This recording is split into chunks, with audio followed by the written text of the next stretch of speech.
Dal Vangelo secondo Luca.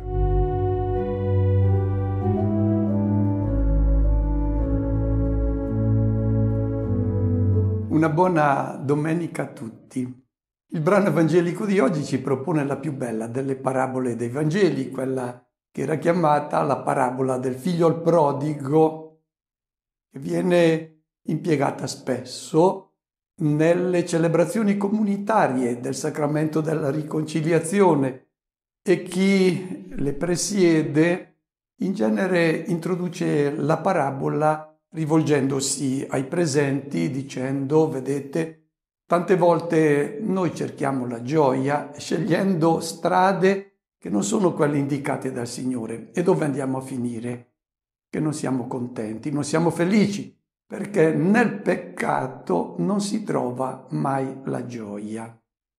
Così, quando noi abbandoniamo la pratica religiosa, ci allontaniamo dai fratelli della comunità, cosa troviamo di meglio? Nel nuovo giro di amici siamo davvero contenti? Anche qui la risposta è no. Ed ecco, succede anche a noi ciò che è capitato a questo figlio minore della parabola, che si era allontanato dalla casa del padre pensando di essere felici, non si è fidato degli suggerimenti che il padre dava, preferiva fare di testa propria. È andato a finire male, infelice, ed ecco, questo giovane pensa di tornare alla casa del padre. Ed è ciò che noi dobbiamo fare, perché quando non troviamo la gioia ci rendiamo conto che dobbiamo riflettere e tornare a quello che ci suggerisce il Signore.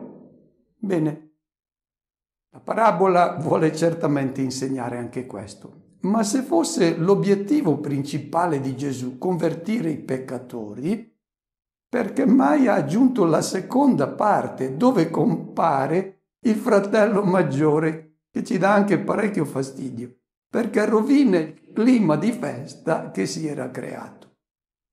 Ma poi c'è il personaggio centrale, che è il vero protagonista della parabola, il Padre. È su di lui che Gesù vuole che noi poniamo l'attenzione, perché ciò che vuole ottenere è il cambiamento dell'immagine di Dio che avevano in mente i farisei ai quali lui rivolge la parabola, ma è molto attuale per noi, perché siamo noi oggi quei farisei che continuano a pensare a un Dio che non è quello di Gesù di Nazaret. E Gesù ha come obiettivo di questa parabola, e siamo in Quaresima, il momento della conversione, vuole che cambiamo l'immagine di Dio. Sentiamo a chi Gesù racconta questa parabola. Continuavano ad avvicinarsi a Gesù tutti i pubblicani e i peccatori per ascoltarlo. I farisei e gli scribi mormoravano dicendo: costui accoglie i peccatori e mangia con loro. Ed egli disse loro questa parabola. È molto importante, dicevo, sapere a chi Gesù rivolge la parabola. Noi la raccontiamo ai peccatori perché vogliamo convertirli. Invece Gesù non la racconta ai peccatori, la racconta ai giusti, perché vuole convertire i giusti. Possiamo visualizzare la scena. Gesù sta facendo festa con tutti i pubblicani e i peccatori. Quindi immaginiamoli dentro una sala dove c'è il banchetto e lui sta facendo festa con i peccatori. Fuori ci sono i farisei, gli scribi, che sono scandalizzati. Per quale ragione? Perché Gesù sta mangiando insieme con gente impura, indegna. Se noi pensiamo come si mangiava in quel tempo, con un unico piatto dove tutti tingevano e mangiavano, era segno di condivisione. Ecco, i farisei e gli scribi, che sono i giusti, sono fuori e contestano il comportamento di Gesù. Mormorano Diagonguzzo significa non essere d'accordo, contestare il comportamento del maestro. E cosa dicono stando fuori? Costui, non lo nominano, costui, questo tale, ha una pulsione incontrollata ad accogliere i peccatori e continua a mangiare con loro. Allora Gesù disse loro questa parabola. Sono loro i giusti che devono convertirsi. Quindi Gesù esce dalla sala dove ci sono i peccatori e va fuori e racconta loro la parabola. È molto importante il fatto che Gesù non vuole convertire i peccatori, quelli dopo ci pensa a loro. Vuole convertire i giusti. E qui c'è un po' come la storia di Giona, lo ricordiamo, lui che voleva che fossero castigati i niniviti. Dio converte i niniviti senza troppe difficoltà. La difficoltà è convertire Giona, è convertire i giusti, far cambiare testa, il loro modo di immaginare Dio. Ed è una difficoltà che incontriamo anche noi oggi proprio nella mente di tanti cristiani che sono affezionatissimi a quell'immagine di Dio che hanno introitato e che non vogliono abbandonare, e guai a chi gliela tocca. È a loro che è rivolta la parabola. Ricordiamo questi farisei, chi erano nel tempio. Discorso della preghiera del fariseo: io non sono come gli altri uomini, ladri, ingiusti, adulteri, digiuno 2 volte per settimana, pago le decime. La conversione non è nel campo morale perché erano rigorosi nell'osservanza della Torah. È l'immagine di Dio che devono cambiare. Ecco, Gesù vuole bene ai farisei. Non era loro amico, ma li amava. Vuole comunicare loro la gioia della scoperta del vero volto di Dio, perché adorando quel Dio lì, che è falso, che è diabolico, non saranno mai felici, perché non è il Dio di Gesù di Nazareth. E hanno in mente il Dio giustiziere che dà ordini, disposizioni, premia chi gli obbedisce e castiga chi osa sfidare i suoi ordini. Come può fare Gesù a rendere felici questi farisei, cioè a purificare quella immagine di Dio che hanno in mente, cioè a cancellargliela e mostrargli col suo stesso volto, perfetta immagine del Padre, il vero volto di Dio. Con i ragionamenti non ci sarebbe riuscito, perché non li avrebbe schiodati dalle loro posizioni. Gesù ricorre a un genere letterario che ha un'efficacia straordinaria, la parabola. Per quale ragione?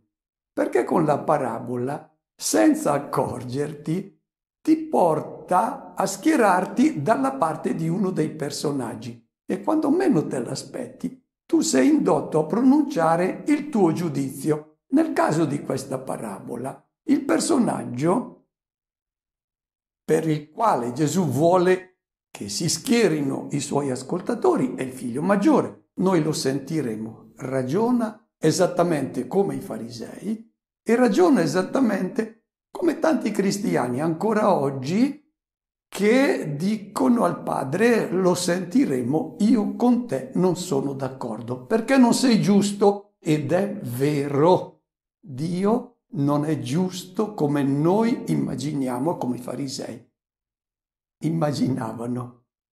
Sentiamo allora come inizia la parabola. Un uomo aveva 2 figli. Il più giovane dei 2 disse al padre: «Padre, dammi la parte di patrimonio che mi spetta». Ed egli divise tra loro le sue sostanze. Pochi giorni dopo, il figlio più giovane, raccolte tutte le sue cose, partì per un paese lontano e là sperperò il suo patrimonio vivendo in modo dissoluto. Quando ebbe speso tutto, sopraggiunse in quel paese una carestia forte ed egli cominciò a trovarsi nel bisogno.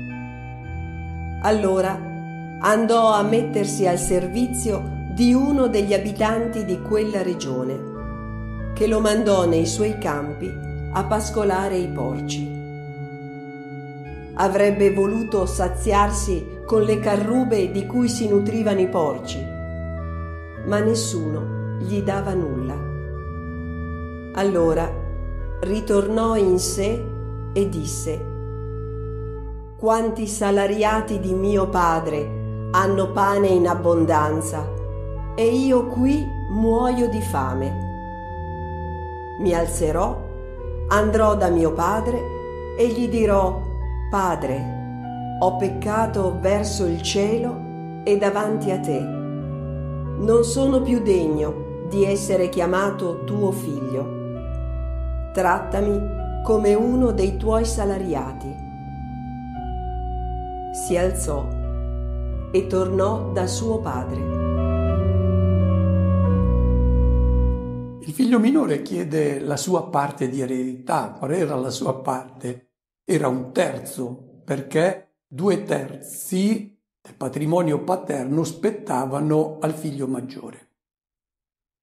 Cosa significa chiedere al padre che è ancora vivo l'eredità? Significa: guarda padre, io non voglio aspettare che tu muoia, per me sei già morto e sepolto, non esisti più, mi dai fastidio con la tua presenza, io voglio essere felice e tu sei un intralcio alla mia felicità, per cui io me ne vado di casa. Il padre qui rappresenta chiaramente Dio. Proviamo a pensare la ragione per cui vogliamo mettere da parte Dio nella nostra vita. Non vogliamo che Lui intralci le nostre scelte, perché riteniamo che ciò che Lui ci suggerisce ci impedisca di ottenere l'obiettivo della nostra vita, che è la gioia, la felicità. Che immagine si era fatta questo figlio minore del padre? È quella del padre padrone, un antagonista della libertà. Se nella catechesi Dio è presentato come colui che dà ordini, che esige obbedienza, altrimenti castiga coloro che osano trasgredire i suoi comandi, allora viene proprio voglia di fare ciò che ha fatto il figlio minore. Ci se ne va di casa, ci si allontana da lui. Dobbiamo stare attenti a presentare il volto di Dio.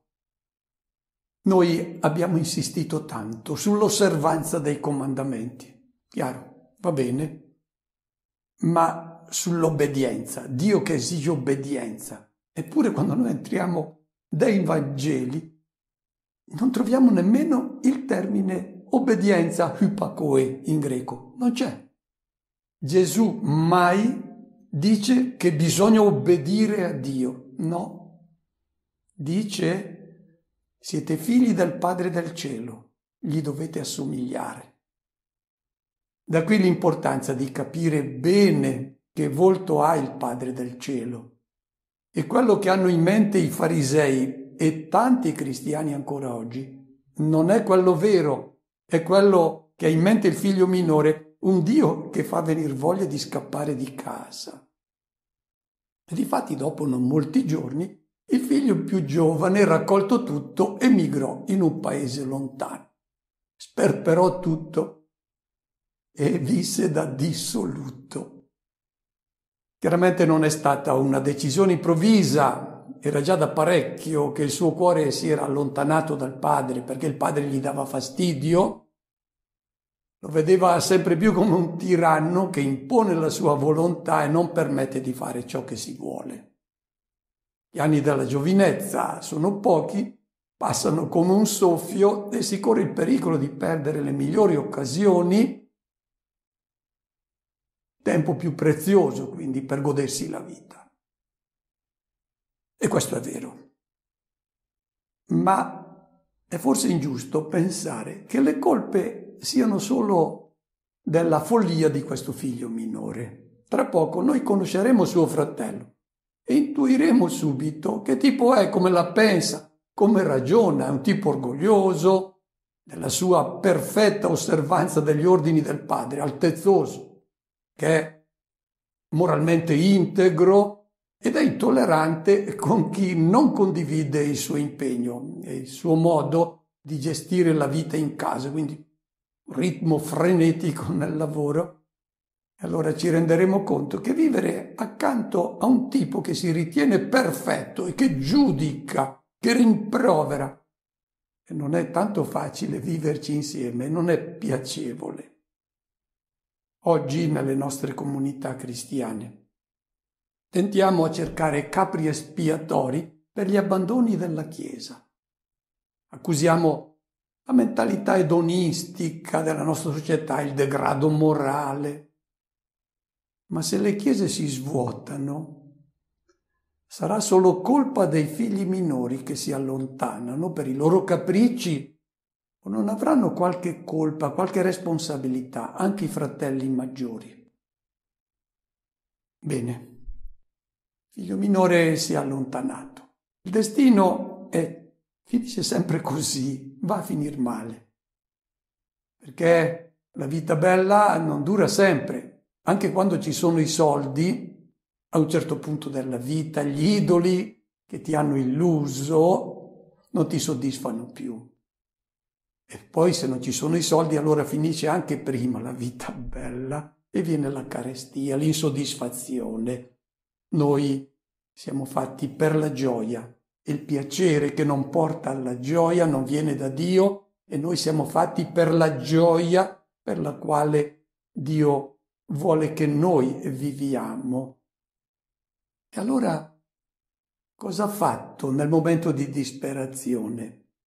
È andato ad associarsi con l'aumai, significa proprio a incollarsi a un padrone di quella regione.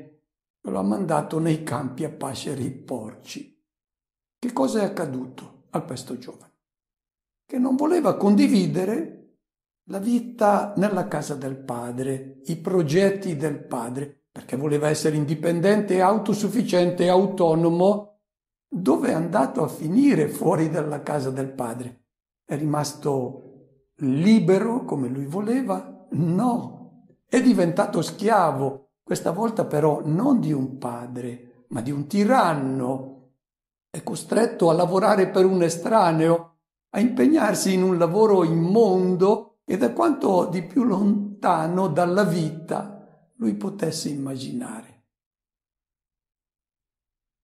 Chi abbandona la casa del padre, si allontana da Dio, si illude di diventare il Dio di se stesso, cade sempre in mano a nuovi padroni, nuovi sfruttatori.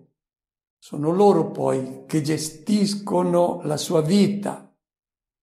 Sono loro che danno ordini e fanno compiere azioni anche ripugnanti, indegne di un uomo, nell'immagine della parabola, custodire i porci.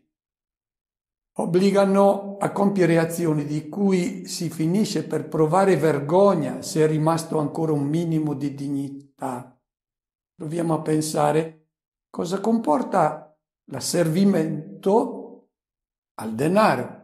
A quali compromessi bisogna scendere per raggiungere il successo, per ottenere riconoscimenti. Ecco, questi padroni ti fanno compiere azioni che non avresti mai voluto fare. Sfruttare più deboli, imbrogliare, mentire, adulare, cose che ti fanno vergognare. Perché il peccato promette sempre molto più di quanto poi ti dà, ti porta sempre più lontano di dove tu avresti pensato di arrivare.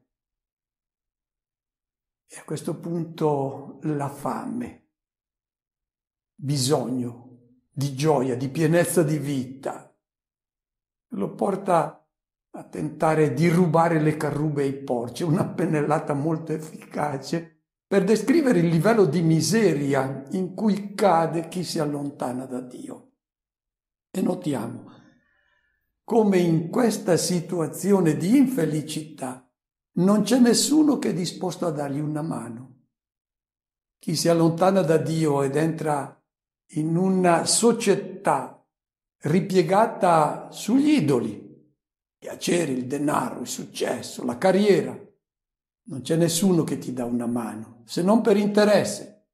Se hai qualcosa da dargli in cambio, ti aiuta, altrimenti no. Dove l'ideale è arricchire, salire in alto, raggiungere il potere, il dominio, piacere a ogni costo, lì regnano le regole della competizione. Se vieni sconfitto sei tagliato fuori. Ti aiutano se tu puoi dare una spinta al loro successo. Ecco, questa è la situazione in cui cade chi sceglie gli idoli e si lascia guidare dagli idoli, non da Dio che ti vuole felice. Ed ecco che questo giovane rientra in se stesso. Quanti salariati in casa di mio padre hanno pane in abbondanza e io muoio di fame. Cosa posso fare? Tornare alla casa del padre e poi gli dirò: trattami non da figlio ma come un servo, dammi da mangiare.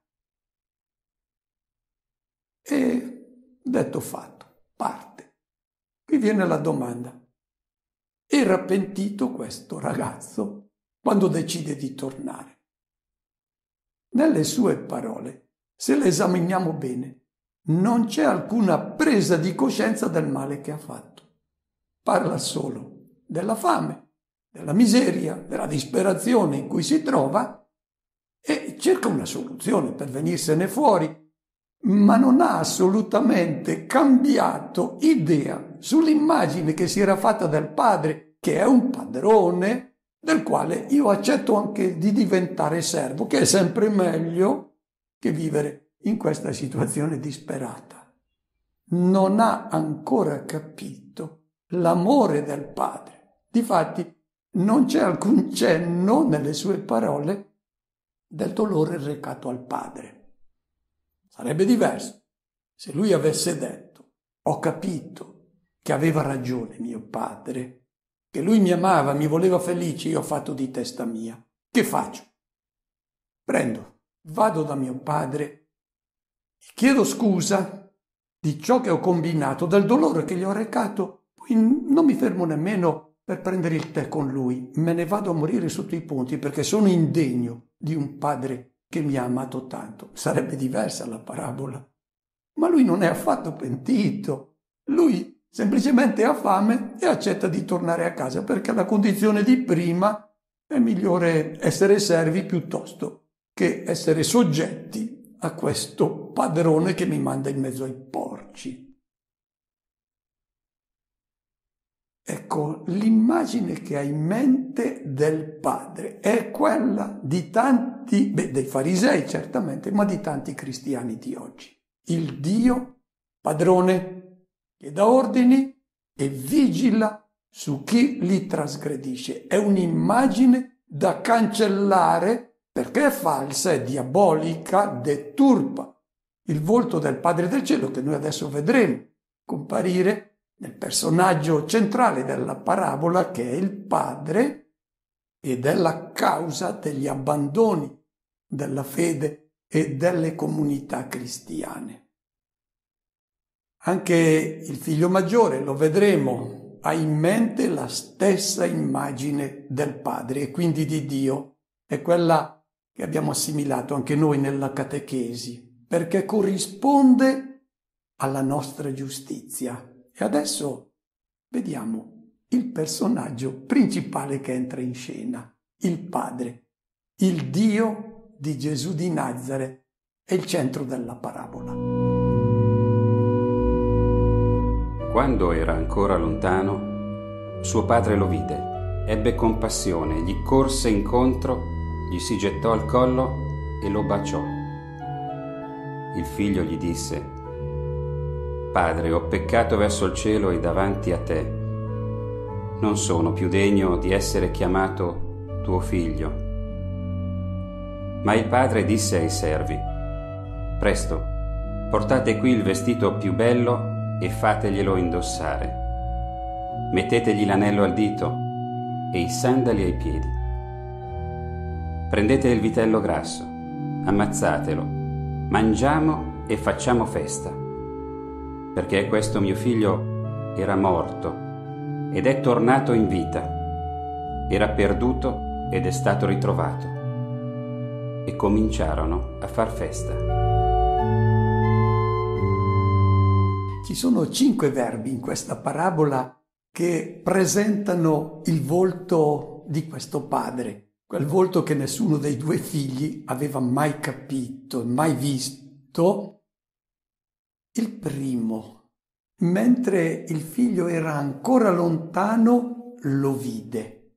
Significa che era impaziente attesa che il figlio tornasse in casa sua, perché solo così sarebbe stato felice. Eccolo lo sguardo di Dio. Lo sguardo di Dio che non abbandona mai i suoi figli, non per prendere nota dei loro errori e dei loro peccati, ma perché li ama, perché li vuole felici. Questo verbo cancella immediatamente quel Dio che stava a scrutare e prendeva nota di tutti i nostri errori. Non esiste questo Dio, è un'immagine diabolica di Dio. Dio è solo amore, aspetta i suoi figli, anche se non sono pentiti come questo ragazzo, e lui li ama perdutamente. Non significa che giustifica gli errori che commettono, ma distingue molto bene il peccato dal figlio che lui ama perdutamente e lo amerà sempre. Secondo verbo: si commosse. E qui c'è un verbo molto famoso che ricorre 12 volte nel Nuovo Testamento ed è sempre applicato a Dio o a Gesù. La commozione, splanchnizo, mai viene da splanchna, che sono le viscere. Si sentì rimuovere le viscere. Nel più profondo è quel rachum ebraico con cui Dio si presenta. Io amo in modo viscerale, non ragionando, ma ragionando con l'utero, perché rachum viene da rechem, l'utero materno. E ogni mamma ama suo figlio anche se è un criminale. Questa è una pallida immagine dell'amore incondizionato di Dio, quindi finiamola con un Dio che vuole bene ai giusti e caccia all'inferno i cattivi. È diabolica questa immagine di Dio. È quella che hanno in mente i 2 figli e che Gesù vuole cancellare perché deforma il volto stupendo del padre che ama in modo incondizionato. E comincia a correre. Terzo verbo. I grandi signori non correvano mai, facevano correre i loro servi. Loro avevano un portamento sempre calmo, distaccato. A questo padre l'emozione ha chiaramente fatto perdere il controllo delle sue reazioni. Agisce ascoltando solo il cuore.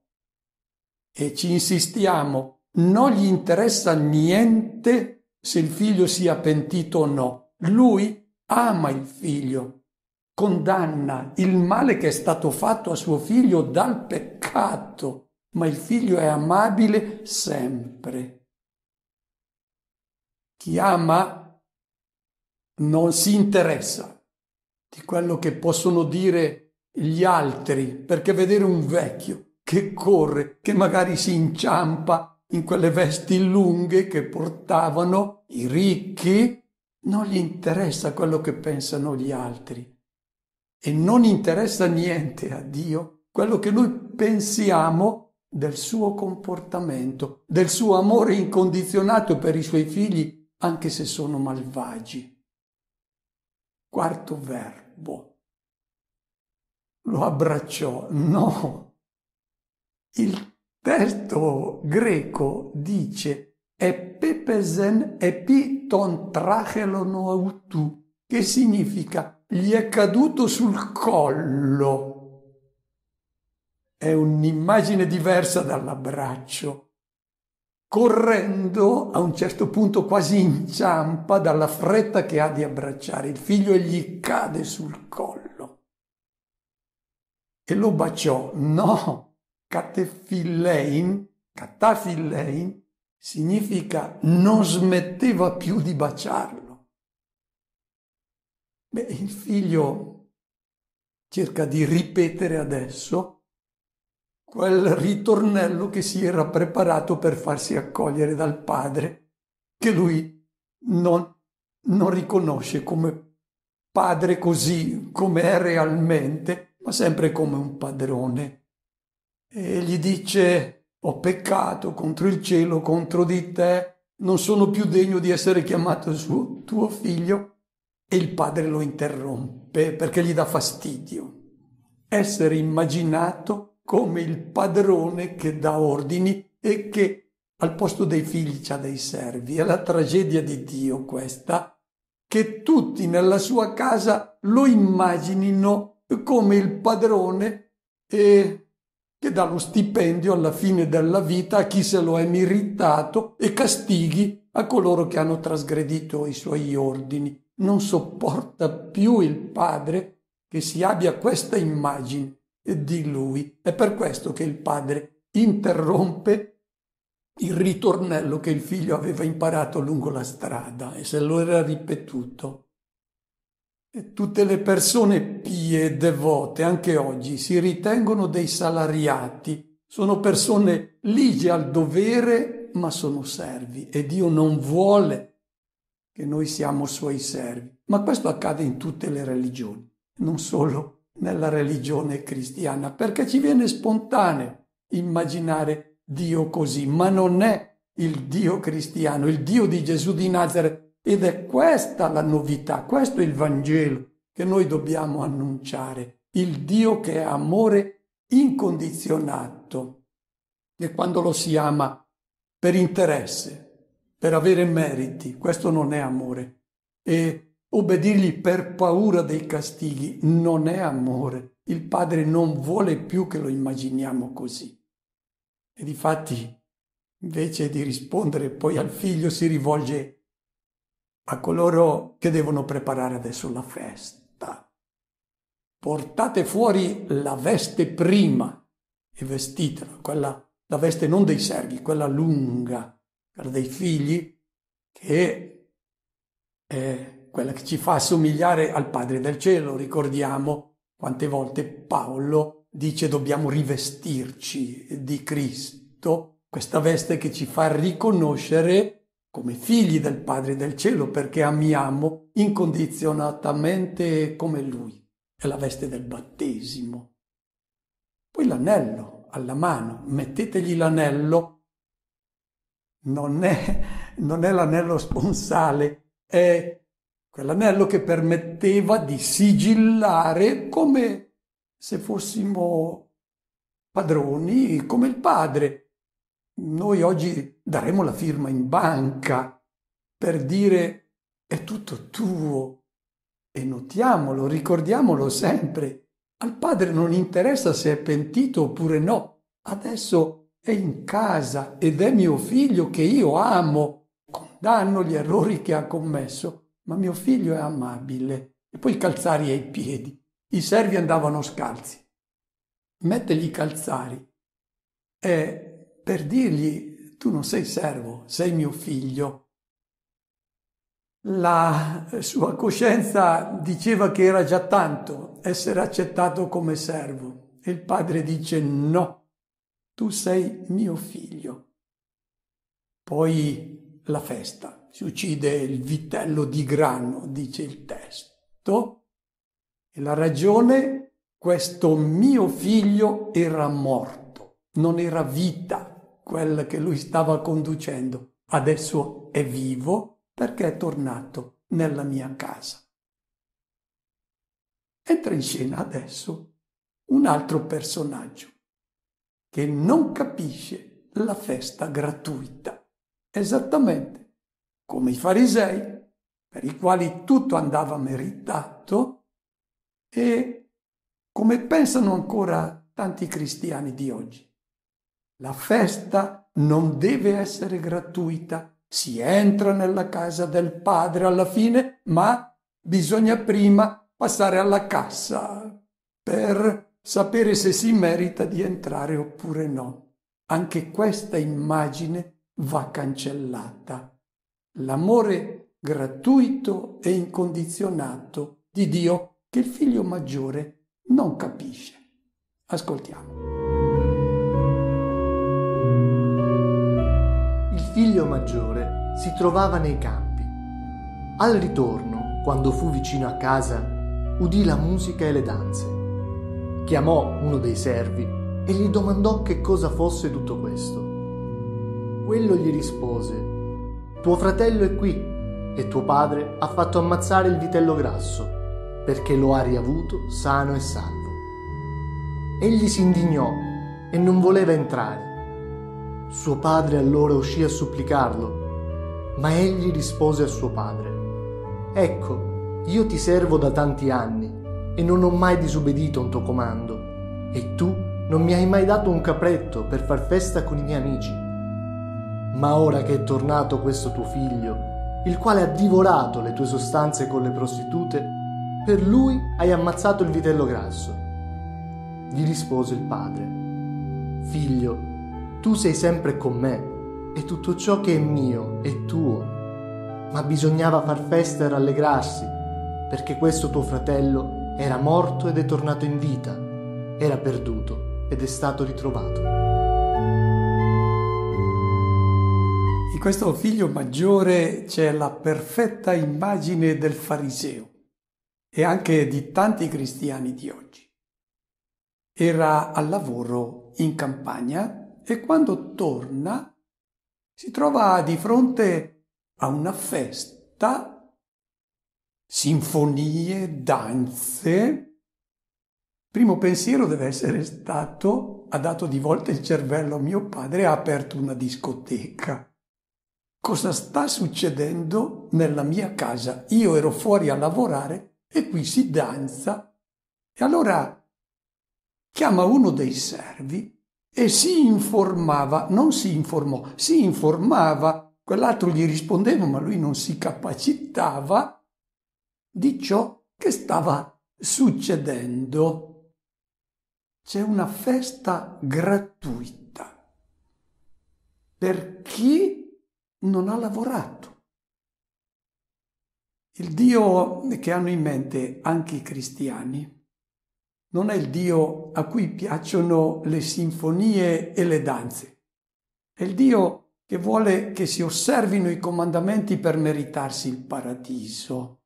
E qui invece il Dio che organizza una festa totalmente gratuita.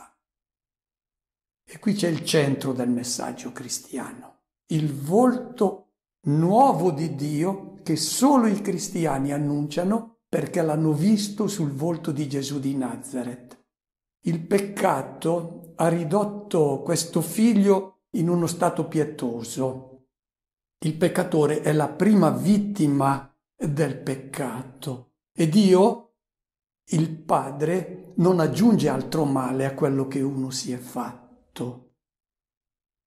È sempre stato amabile questo figlio per il Padre e rimane amabile.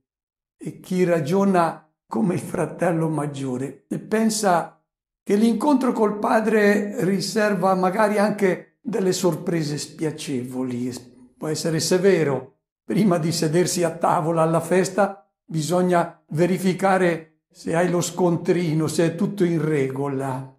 Ecco, questo volto di Dio deve essere cancellato perché non è quello del Dio di Gesù di Nazaret. L'amore vero è come quello di Dio, è gratuito. E quando noi pensiamo che questo volto di Dio possa permettere, faccia diventare cattive le persone, no, è esattamente il contrario. È quel volto falso di Dio che fa diventare cattivi. perché poi si diventa come lui, dei giustizieri. No, solo quando si coglie il vero volto del Padre si diventa come lui, capaci di amare anche i nemici. Cosa risponde il servo? E tuo fratello è arrivato e tuo padre ha immolato il vitello di grano perché lo ha riavuto sano.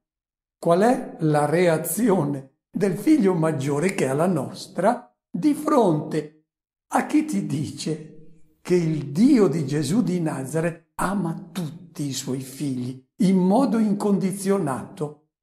Anche i cristiani di oggi, io lo so per esperienza, quando annuncio il vero volto di Dio diventano furiosi. Perché? Perché io ho lavorato e quell'altro che non ha lavorato, che non ha osservato i comandamenti, è amato da Dio come sono amato anch'io.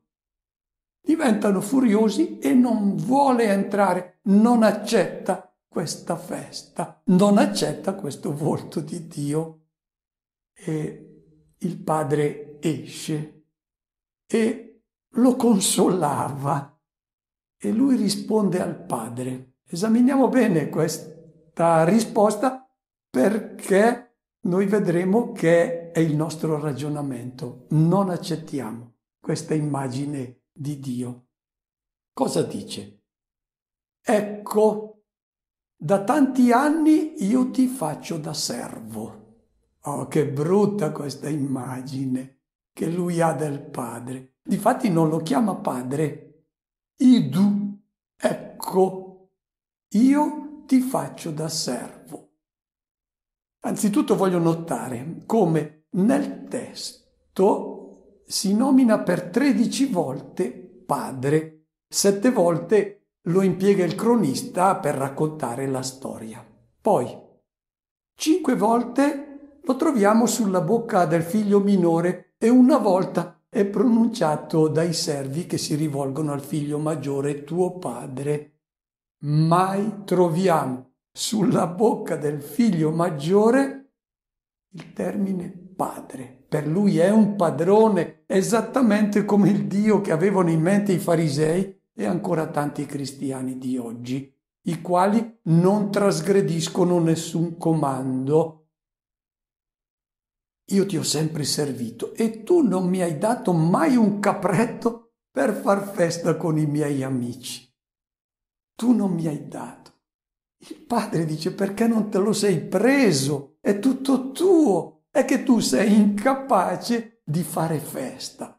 Per te il rapporto con me e nella mia casa è quello del servo, non del figlio che è felice. Io non vedo l'ora che tu faccia festa perché io ti voglio felice, ma tu non ti sei preso il capretto, tu lo chiedi a me perché mi consideri un padrone, non hai capito il mio volto.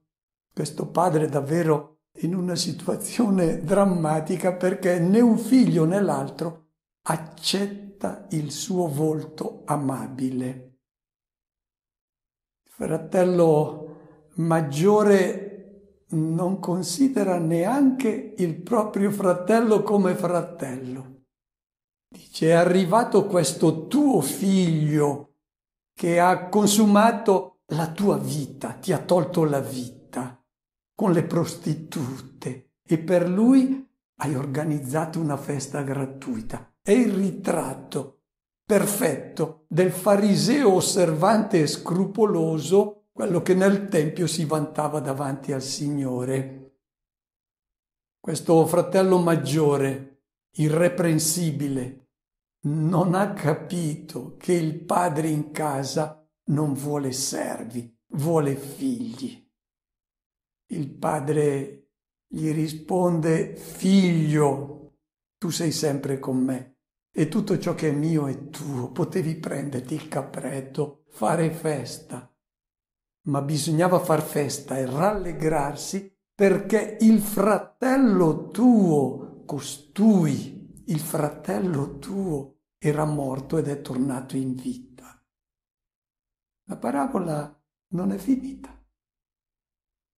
Il figlio maggiore è entrato alla festa, Il figlio minore è rimasto in casa definitivamente? Ma ognuno la può concludere come ritiene giusto, ma se noi esaminiamo il carattere di questi personaggi, di questi due figli, il figlio maggiore, secondo me, è entrato nella festa perché lui è abituato a obbedire, magari col broncio, perché far cambiare testa, far cambiare questa immagine del padre che hanno in mente questi farisei ancora oggi è complicato, è molto duro, ritornano sempre all'antica immagine di Dio. Credo che lui è entrato alla festa di malavoglia e poi appena ha potuto è ritornato a lavorare. Figlio minore penso che è rimasto in casa, ma anche per lui è difficile cambiare l'immagine del padre che ha in mente, come per noi. Cambiare l'immagine di Dio che non è colui che dà ordini, ma che ti indica il cammino della gioia. Anche per il figlio minore è difficile cambiare questa immagine perché dopo un po' si allontana di nuovo, perché questa è la nostra storia. Poi di nuovo fa l'esperienza che fuori dalla casa del padre non si è felici e si ritorna. E il padre ama i due figli così come sono, ma in questa parabola ci dice: se vuoi essere felice, tu lo sarai solo se capisci l'amore del padre. Auguro a tutti una buona domenica e una buona settimana.